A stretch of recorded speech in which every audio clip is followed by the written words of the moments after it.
Okay, good noon, everyone. I am Raul Manuel, a member of Parliament from the Philippines. And before I proceed, I just would like to share that, the month right now is June, and in the past 2 months, that is April and May, countries in Southeast Asia, including the Philippines, have suffered from hot summers. Well, you might expect that summer in itself is already hot, but because of the impacts of climate change, temperatures have really become unbearable.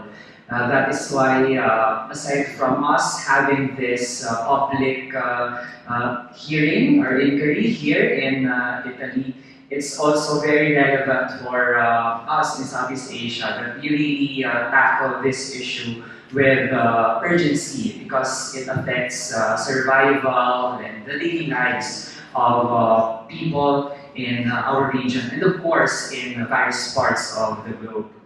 Now, allow me to share a brief background of this inquiry before we proceed to hearing our experts who will be presenting today.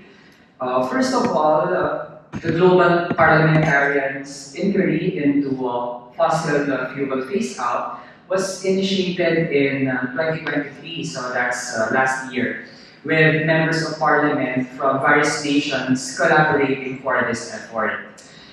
The objective is to evaluate the advancements that have been made towards moving away from fossil fuels as a primary source of energy. Up to now, 3 public hearings have occurred. These hearings collected extensive data from diverse experts and stakeholders on the following subjects. One is the progress of nations on their NDCs, or nationally determined contributions, in alignment with the 1.5 degrees Celsius target. Also tackled was the progress on phasing out public finance for fossil fuel projects, and also advancement in climate finance delivery and international cooperation for fossil fuel phase-out and just energy transition. The first 3 public hearings were held. Number one, in New York in September 2023 during the UN Climate Week. Second was in Washington, D.C. It was hosted by one of the members of our network, Senator Ed Markey, in October 2023. And the most recent one, the third, was in Dubai at COP28 in December 2023.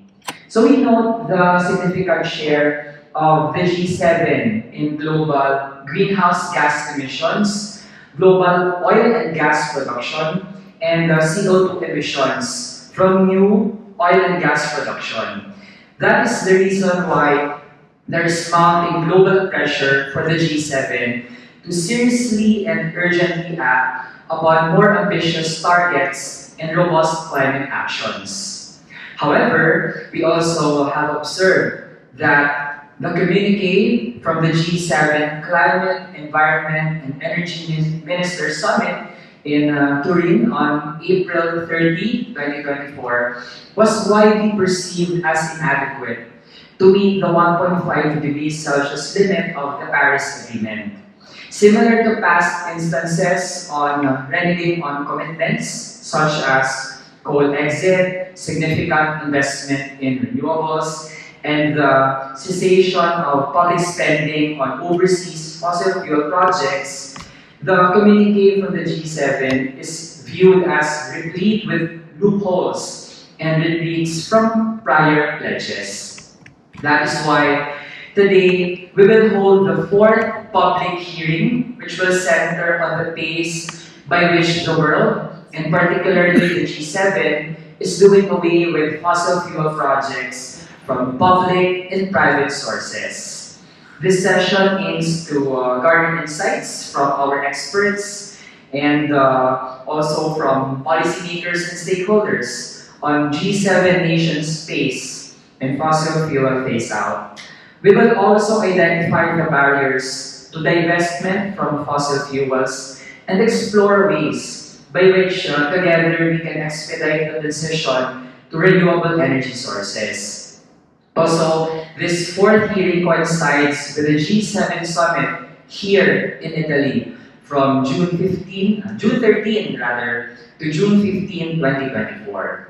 So with that background for our fourth public hearing, I am now honored to introduce the members of our Global Inquiry Committee, with some even coming from G7 countries themselves. So first, let me introduce. So once I mention the names of our Global Inquiry members, I request you to please stand up to be recognized by the people both physically and online here in our event. So the first present here is our Honorable Senator from Canada, Rosa Galvez.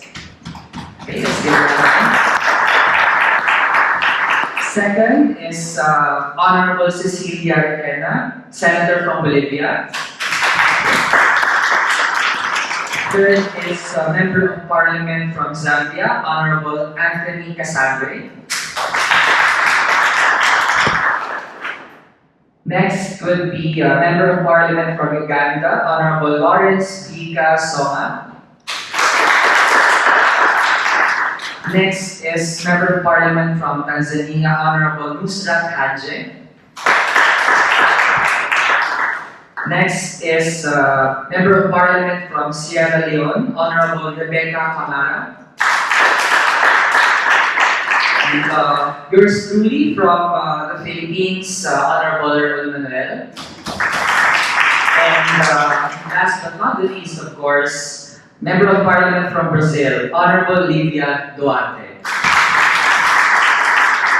Now, members of the network for this event, the Parliamentarians for Fossil-Free Future. They also are here, but they are participating virtually. We recognize Honorable Saber Chowdhury, Member of Parliament from Bangladesh, and he is the Minister of Environment, Forests, and Climate Change, and he's one of the conveners of the network. So he was present earlier in Zoom. Yes, give him a hand.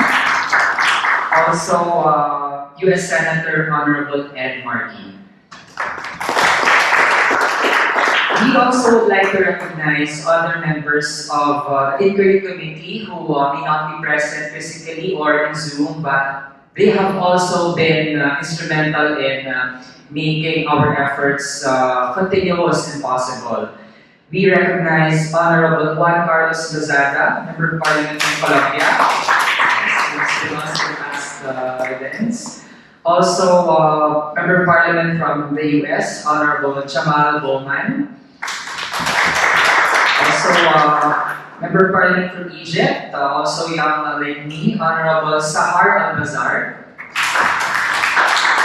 Next is Senator from the Philippines, Honorable Risa Magveros, our very senator. And second to the last, Member of Parliament from the Dominican Republic, Honorable Jose Horacio Rodriguez. And finally, Member of Parliament from Germany, Honorable Lisa Baron. We can't forget also the efforts of the members of our global support team who without them we would really have a hard time to come together and have efforts like these. So of course, Dina here, also us, here on the right side, Denise, and Pablo. Now without further ado, hearing what has been said by those who spoke in the opening ceremonies of our public hearing, the reasons for this event are clear. We cannot afford to not be ambitious this time. We can no longer delay action, especially climate action. That is why, at this moment, we now declare the fourth public hearing on fossil fuel phase-out open. Thank you very much.